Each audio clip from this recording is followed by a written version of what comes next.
जब हम super power के बारे में सोचते हैं तो सबसे पहले अमेरिका, यूरोप, चीन का नाम दिमाग में आता है। लेकिन एक और देश है जो तेजी से एक बड़ी ताकत बन रहा है। यह है भारत, जो दुनिया की सबसे तेजी से बढ़ती अर्थव्यवस्थाओं में से एक है।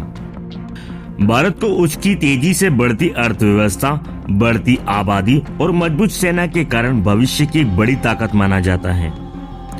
इस वीडियो में हम उन वजहों पर चर्चा करेंगे जो भारत को ग्लोबल सुपर पावर बना सकते हैं। 1947 में जब भारत आजाद हुआ था, तब यह दुनिया के सबसे गरीब देशों में से एक था। 1991 तक भी भारत की अर्थव्यवस्था पेरिस और लंदन जैसे शहरों से छोटी थी। लेकिन आज भारत की अर्थव्यवस्था फ्रांस और यूनाइटेड किंगडम से बड़ी हो चुकी है।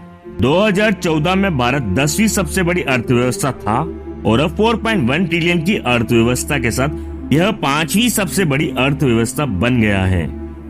पिछले 10 वर्षों से भी कम समय में भारत ने कनाडा, रूस, इटली, फ्रांस और ब्रिटेन जैसे 5 प्रमुख देशों को पीछे छोड़ दिया है। 6.5% से 7% की विकास दर के साथ भारत दुनिया की सबसे तेजी से बढ़ती बड़ी अर्थव्यवस्था है। 2027 तक भारत जापान और जर्मनी को पीछे छोड़ते हुए तीसरी सबसे बड़ी अर्थव्यवस्था बन सकता है। पिछले साल भारत ने चीन को पीछे छोड़कर दुनिया का सबसे अधिक जनसंख्या वाला देश बनने के साथ साथ एक नई संभावित सुपर पावर के रूप में उभरने की क्षमता हासिल कर ली है। भारत के पास दुनिया की सबसे बड़ी युवा आबादी है, जिसमें असीमित क्षमता है।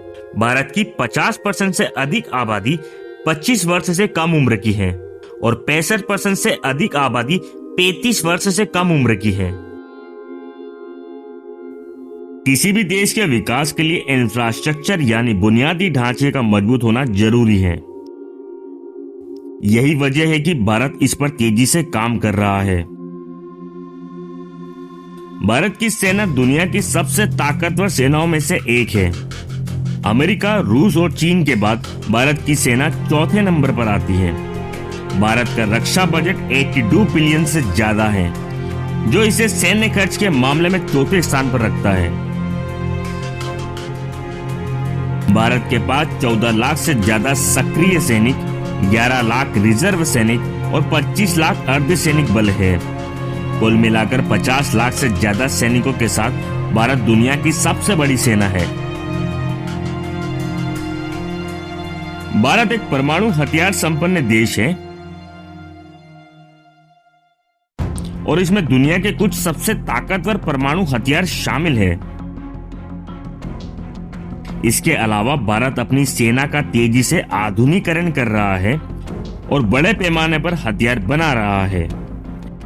आज भारत 145 से ज्यादा देशों को सैन्य उपकरण निर्यात करता है। भारत अपनी फैक्ट्रियों और उद्योगों को आधुनिक बनाने के लिए भारी निवेश कर रहा है। इसके चलते यहाँ उत्पादन लागत कम हो रही है और दुनिया की बड़ी बड़ी कंपनियां भारत में अपने प्रोडक्शन प्लांट खोल रही हैं। 2021 में भारत ने अमेरिका को पीछे छोड़कर चीन के बाद दुनिया का दूसरा सबसे बड़ा मैन्युफैक्चरिंग डेस्टिनेशन बन गया। भारत के पास न केवल सस्ता और कुशल कार्यबल है, बल्कि ये दुनिया के सबसे बड़े बाजारों में से भी एक है। सरकार भी उद्योगों को बढ़ावा देने के लिए नई नीतियां और इंसेंटिव्स दे रही है। यही कारण है कि भारत दुनिया का सबसे तेजी से बढ़ता प्रमुख शेयर बाजार बन गया है। भारत ने विज्ञान और तकनीक के क्षेत्र में बहुत तरक्की की है। यह आईटी सेवाओं के लिए दुनिया का सबसे बड़ा प्रदाता है और दुनिया का तीसरा सबसे बड़ा सॉफ्टवेयर प्रोड्यूसर है। भारत का स्टार्टअप इकोसिस्टम भी तेजी से बढ़ रहा है। 2014 में यहां सिर्फ 400 स्टार्टअप थे, वहीं आज 90,000 से ज्यादा स्टार्टअप है। भारत के अंतरिक्ष कार्यक्रम ने भी कई बड़ी उपलब्धियां हासिल की हैं। इसरो दुनिया की सबसे सफल स्पेस एजेंसियों में से एक है। अब तक इसरो ने 38 देशों के लिए 436 विदेशी उपग्रह लॉन्च किए हैं। भारत के पास अंतरिक्ष में दुश्मन सैटेलाइट को नष्ट करने की तकनीक भी है, जिसे एंटी सैटेलाइट वेपन कहा जाता है। भारत के पास तेजी से बढ़ती अर्थव्यवस्था, युवा आबादी, मजबूत सेना और तेजी से बढ़ता टेक्नोलॉजी और उद्योग का क्षेत्र, इसमें कोई शक नहीं कि भारत खुद को एक वैश्विक सुपर पावर के रूप में तैयार कर रहा है।